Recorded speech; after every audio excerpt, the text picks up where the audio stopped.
In order to see just how unrealistic this claim is, let us consider one creature that evolutionists claim to have developed from a simpler form, the fish.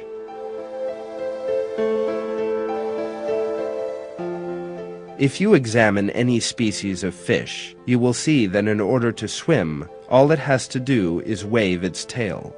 Under normal conditions, when the tail is moved in one direction, the head should be pushed in the other direction with equal force. Yet this is not what happens. Fishes' bodies have been created in such a way as to eliminate this effect. At the same time during movement, a vertical force acts on the head. All this causes the oscillation of the fish's head in the water to be less than that of its tail.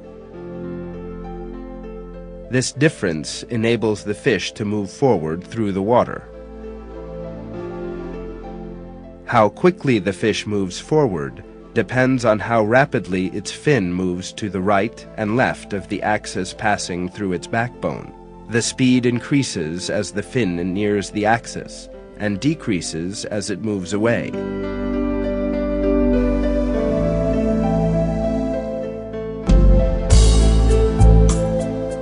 Just how efficient is this system?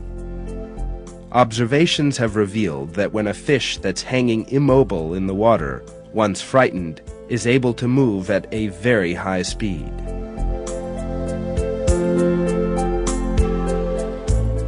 From a complete rest, some small fish can reach their top speed in as little as 1/20th of a second. They can produce a propulsive force up to 4 times their own weight.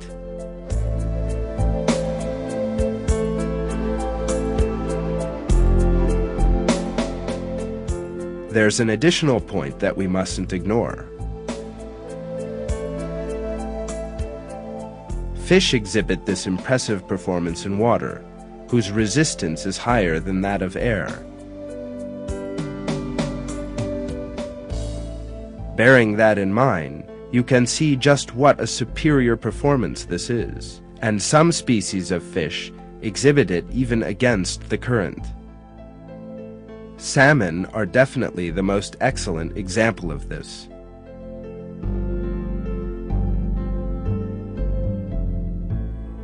Salmon reaching the sea can spawn, and thus ensure the survival of subsequent generations,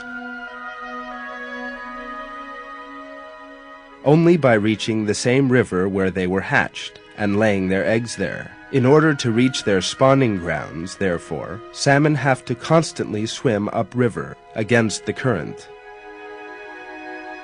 They also have to overcome waterfalls that stand in their way, and often must leap up to 4 meters forward and 2 meters above the water's surface.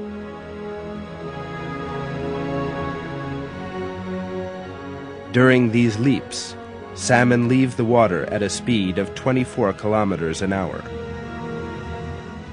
The impact at the end of such a leap would be fatal to many creatures. But after such falls, salmon continue on their way unharmed. Did they not possess muscular and skeletal systems capable of making such leaps, they would of course be unable to survive.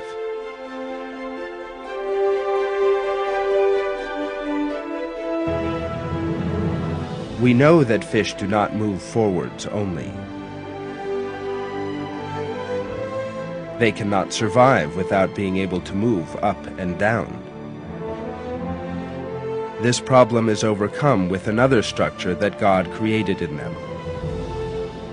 Thanks to the swim bladders in fishes' bodies, they are able to sink to the bottom or rise up to the surface.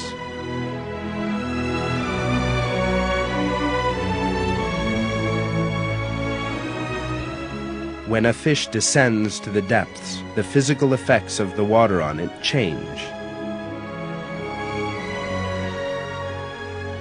It adapts to different conditions at these various depths by reducing or increasing the amount of air in its swim bladder. In addition, fish's centers of gravity are generally positioned so as to pass their swim bladders. In this way, in the event that it loses its balance, only very small movements of its fins are needed to restore the fish to its desired position.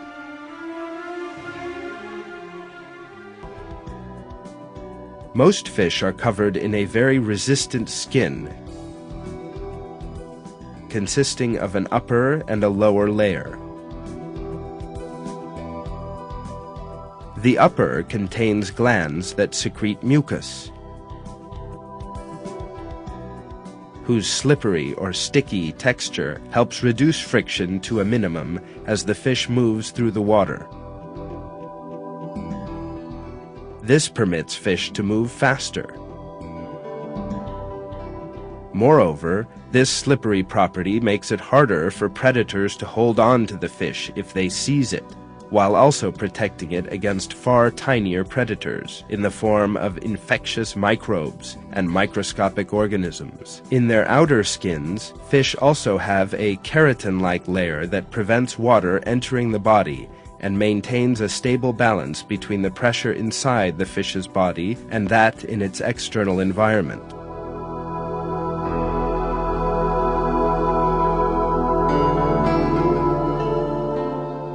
Were it not for this layer, water would enter the fish's innards and cause its death.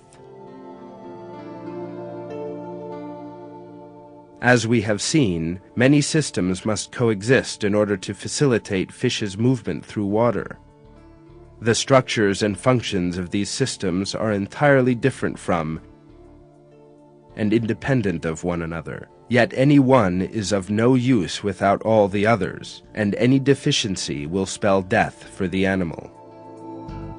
For example, the mucus fluid must maintain specific levels of slipperiness and stickiness, and at the same time must also have antimicrobial properties. The fact that all these conditions are met, and not in an enormous chemical plant, but in a layer just a few millimeters thick under the fish's skin, is a definite miracle. These features, requiring great knowledge and skill, are just some of the proofs that God has created all these species of fish. God reveals the infinite nature of His might in verses.